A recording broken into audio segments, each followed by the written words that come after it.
Урматтуу мекендештер, туугандар, жаңы жыл да келди. Дагы бир жолу баарыңыздарды жаңы жылыңыздар менен куттуктайм. Бул жыл жакшылыктардын жылы болсун. Жыл сайын жаңы жылдын айланасында жаңы жылды белгилеш керекпи? Жаңы жылдын кереги барбы? Жаңы жылды майрамдаш керекпи деп биздин коомдо дискуссия болот. Ал жылдан жылга күчөп бара жатат. Мен ушул маселе боюнча бүгүн сиздер менен пикир бөлүшөйүн дедим. Менин колумда iPhone телефону турат. Мунун зарядный устройствосу мурунку модельдерине түшпөйт. Кийинки модельдерине түшпөйт. Мен башка компаниялардын башка маркадагы гаджеттер жөнүндө айтпай эле коеюн. 30га жакын ар кандай радиондун түрлөрү бар экен. Мен абдан кыжырым келет. Баары сыртынан окшош. Уулуңдукун сурасаң, жага түшпөйт. Бири-бири аралашып кеткен, тынбай издеш керек болот. Анан отуруп алып, ушундай өнүккөн заманда жашайбыз. Ушундай технологиялар бар. Эмне үчүн бүт компаниялар сүйлөшүп алып эле бирине бир чөтө кылып эле жасап койбойбу? Деп алардын өзүн ойлогон саясатына кыжырым келет. Бирок алар эми глобалдык транснационалдык компаниялар, 100 миллиардтаган капиталдары бар. Жөнөкөй адам дугабы? Деп аргасыз болосун.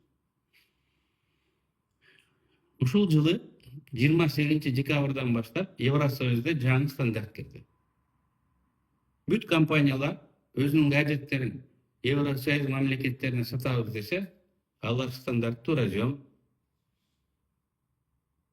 кылыш керек. Стандартташтыруунун жаңы жылга кандай тиешеси бар деп сурашыңыздар мүмкүн. Мен ойлойм, түздөн түз тиешеси болбосо дагы жаңы жылдын маанисин, зарылдыгын түшүнүүгө боло турган параллель бар. Календар кандай зарылдыктан келип чыкты? Анын адамзаттын турмушунда, тарыхында мааниси кандай? Жалпы эле жаратылыш, өсүмдүктөр болсун, жан-жаныбарлар болсун, сезонду эске алып, ошого ылайык жашашат, өзүнүн турмушун ошого ылайыкташтырат. Баарыбызга белгилүү, жыл 4 сезондон турат, күн түндөн турат, температура өзгөрөт, жарык маалдын узундугу өзгөрөт. Ушул түздөн түз жан-жаныбарларга, өсүмдүктөргө түздөн түз таасири тиет.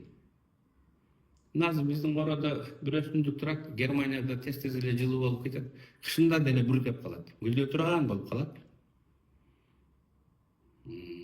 Биз жашаган, кыргыздар жашаган жер орто географиялык калка, 40 градустан 60 градуска чейин түндүк кеңдигинде жашайбыз. Ал жерде жыл мезгилдери контраст түрүндө резко айырмаланат. Кышы кыш, абдан суук болот. Жаз жаз, жайы жай, абдан ысык болот. Күзү күз. Экватор менен түндүктү айтпай эле коеюн, аларда мындай 4 мезгил ачык. Сезилбейт.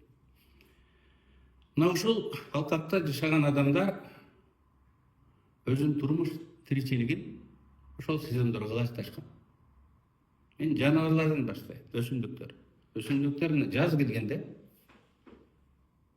гүлдөшөт, бүрдөшөт. Кээде алар гүл эрте ысып кетсе, февралда деле гүлүн чыгарып бүрдөп алышат, бирок кайра мыйзам ченемде суук учур келсе, алардын өмөсү курулуп кетет. Дыйканчылыкта, мал чарбада деле бул убакытты так аныктоо керек. Анткени биздин турмуш цикл улам жыл сайын кайталанып турат. Жаныбарлар деле төлдөгөндө, брачный сезону төлдөгөндө ушул балдары жазга жетсе экен, жылуу заманда тамак аш мол заманда төрөлсө экен, анан торолуп кийинки кышка чейин бутуна туруп алса экен деген логика менен өзүлөрүнүн биологиялык сааты менен жетекчилик алды. Кыргызда ай караган теке деген түшүнүк бар. Ялат асманды карап, календарды санап туруп, андан кийин жанагындай ответственный ишке барышкан. Балдар ошол жазга жетсин дегендей. Биологиялык саат демекчи, мен Германияда бир немистин тоок фермасында бардым. Тооктордун биологиялык сааты ушул күн менен түн келгенде ошону алмаштырган менен иштейт экен. Эгер биздин тооктор күнүнө бирден жумуртка туурса, немистин тооктору күнүнө 2ден, суткасына 2ден жумуртка тутурат. Ал баарын айдап киргизип, светти өчүрүп капкараңгы кылып коет экен. Тоок бечаралар түн кирди деп, анан ошол жерде укташат экен. Анан бир аз өткөндөн кийин эле светти жап-жарык кылып үкүрсө, алар күн чыкты деп ойлоп, алардын биологиялык сааты 2 эсе тез иштеп кетип, анан добурак жумуртка берет экен. Эми балыктардын икрасын алганда деле адамдар ушинтип куулук кылышат. Алар температураны сезишип, сууну муздатса кыш келди деп ойлоп калат. Бир убакыт ошо муздак сууда калмап, анан сууну кайра акырындап жылытканда алар жаз келди деп ушул уруктарын чачат экен. Ошентип мал чарбасында да, дыйкан чарбасында да календарды так билиш керек болгон. Ошентип ар эл өзүнүн түшүнүгүнө, жөндөмүнө жараша календарды, өзлөрүнүн календарлары болгон, аны алар аныктап сактап келишкен. Ар эл жанагындай ар кандай режим дегендей. Бирок элдер коом өнүктү, байланыш күчөдү, бир эл эмес, бир континенттин элдери карым катнаш кылып калышты.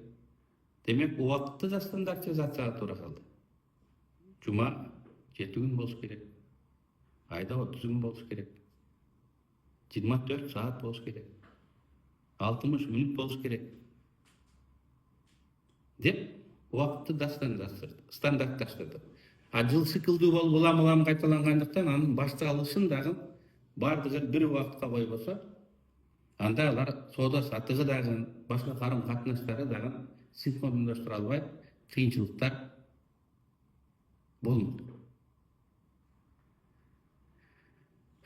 Эң чоң, өзүнүн заманында эң чоң, эң кубаттуу империя бул Рим империясы болгон. Ондогон элдин башын бириктирип кармап турган. Анан ошондо синхрондоштуруу, макулдаштыруу, стандартизация зарылчылыгы пайда болгон. Ошо баарыбызга белгилүү Юлий Цезарь деген император күчтүү реформа жүргүзүп, ушул бүгүн биз пайдаланып жүргөн календарды киргизген. Юлиандык календар деп, иналдан реформа болгон. Анан ошол киши жылдын башы 1-январь болсун деп белгилеген экен. Андан мурун деле, андан кийин деле Европада 15-кылымга чейин Европада жаңы жылды жазында белгилеген. Россия 15-16-кылымдарда сентябрда белгилечет. Мына ушуну айтып отурганда, кыргызда айткандай, өлбөгөн жанга жаз келет деп, ушул көккө жеткенге аракет кылат. Көккө жеттик деп. Анткени көккө жетсе мал аман болот, мал аман болсо жан аман болот, сүт пайда болот, май пайда болот. Ошон үчүн көп элдер ушул жазды өмүрдүн башталышы, көптөн күткөн жаз деп ушул жазда майрамдап белгилеп жүрүшкөн. Чын эле абдан майрамдашкан. А кээ бир элдер тескерисинче күзүндө жыйынтерин бүтүп тоокчулук болгон маалда белгилешкен экен. Бирок Юлий Цезарь реформасы менен ушунун баарын бир убакта, бир күндө белгилеш керек. Жана Рим империясынын элдери. Ошондо мамлекеттик башкаруу жеңилдеген, налогду жыйноо жеңилдеген, аскер компанияларын согушту уюштуруу жеңилдеген, соода сатык жеңилдеген. Рим империясы күчтүү болгондон кийин анын стандарттар акырындап Европа өлкөлөрүнө тараган. Ошентип бүгүн бүт дүйнө ушул календарь менен жашашат.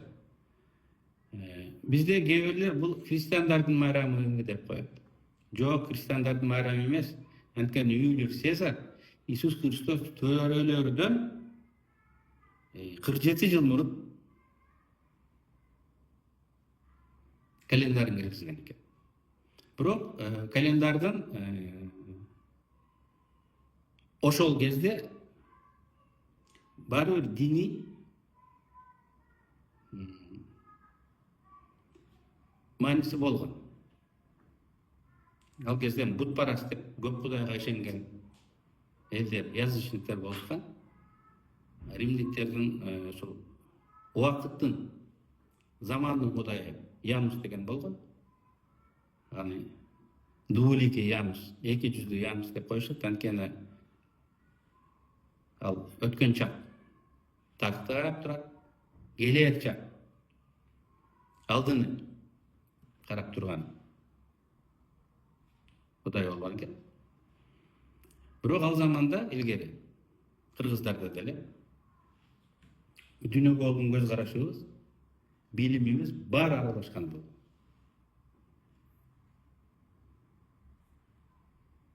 Турмуш тиричилик эрежелерибиз деле, этика, моралдык эрежелерибиз деле, билимибиз деле дин менен аралаш болгон. Бөлүп каралган эмес.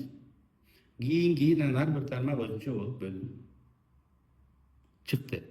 Ошентип 1 январдын илгери 2000 жыл болгон бутпарасттык диний тарыхты артта калып, бүгүн бул светтик күн деп белгиленет.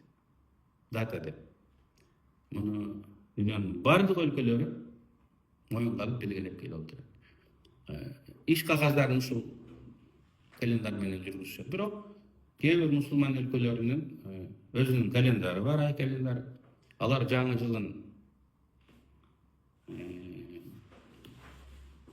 өзлөрүнүкү бар. Мисалы, мусулмандардын жаңы жылы Муккарам деген айдын 1-күндөн башталат экен. Бул биз азыркычасынан эсептегенде 622 жылы Мухаммед өзүнүн тарапташтары менен Меккеден Мединага көчүп келген күнү деп эсептелет экен. Бирок мындай өлкөлөр аз. Бирок ошол өлкөлөр дагы өзүнүн эл аралык мамилелеринде, эл аралык соода мамилелеринде 1 январды жылдын баш катары эсептешет. Бул календардын зарылдыгы жөнүндө сөз болду. Бул зарыл экен, керек экен. Биз ушинтип жашаганга мындай мажбур экенбиз. Бирок аны майрам деп канчалык майрамдаш керек? Бул экинчи маселе. Бул күндү жылдын башталышы деп моюнга алганы менен кээ бир өлкөлөр, мисалы чоң өлкө Кытай, Индия, Вьетнам, Бангладеш, Иран, Саудиттер, ада калса еврейлер, Израиль бул күндү мындай жумуш күндө эсептеп, майрамда эсептебейт экен. Бирок калган көп өлкөлөрдө бул майрам жумуш эмес күн.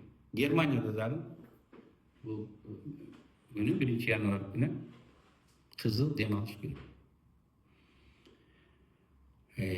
Oşentip bu günde ar el özünün madaniyatına, tarihine, balkim dinine jaraşa ar kanday belgileşip. Men oylaym, Kırgızstanda dagы bu günde albatta belgileşimiz gerek. Antkeni ilgerki baykı zamandan beri эле adamlar жана мен айткандай өлмөгөн жанга жаз келди деп белгилегендей же токчулук болуп түшүм майрамы деп күздө белгилегендей бул адамзаттын канына сиңип калган адат ритуал керек болсо эми бул майрамдалыш керек. Христиан дин билармандары деле, мусулман дин билармандары деле бутпарастардын майрамдалбаш керек деп айтып жүрөт, бирок бүгүн жана маңызы өзгөргөндүгүнө байланыштуу мен ойлойм бул ислам динине каршы келбей коомчулукка мындай зыяны жок. Биздин маданиятыбызда жаңы жыл бул үй бүлөлүк майрамдардын катарына кирет. Элдик майрам, үй бүлөлүк майрам. Үй бүлө жыйналышат, туугандар жыйналышат, жакшы тилектерди айтат, жылдын жыйынтыгын чыгарат, жаңы туугандарды түзөт дегендей. Бул күн менин оюмча үй бүлөлүк майрам катары жукуну, бирок чоң маани каада менен белгилениш керек деп ойлойм. Жаңы жылды белгилеш керек дегенден улам биз жаңы жылды жылына 3 жолу белгилеп майрамдаган эл экенбиз. Кыргызга майрам эле болсо болду, шылтоо эле болсо болду дегендей. 1-январда ушул стандарттык жалпы адамзаттык жаңы жылды белгилеп тосуп атабыз. 13-январь күнү бул православдардын Старый Новый год деген майрам, ал да бизде кызыл күн. Эми Орто Азия менен жакынкы чыгыш элдер кээ убакта байыртадан бери белгилеп келип аткан жаңы жыл Ноурuz. Биз муну 21-мартта тосуп алып белгилейбиз, майрамдайбыз. Ал да кызыл күн. Урматтуу достор, мен гаджеттердин, зарядный устройстволордун мисалында унификация менен стандартизация кандай маанилүү, аны мына жаңы жылга да мындай байлай кеттим, айттым. Унификация, бул глобализация. Чоң айтканда бул глобализация. Анан глобалдаштыруу менен улуттук өзгөчөлүк кандай айкалышат? Стандартташтыруу, унификациялоо улуттук өзгөчөлүктөрдү жоготпойбу?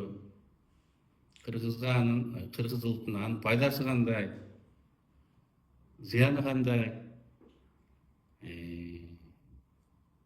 Бул да абдан кызыктуу тема, аз талкууланып келаткан тема. Ушул боюнча кийинки жолугушуубузда пикир алмаштан деп ойлойм. Саламатта болуңуздар.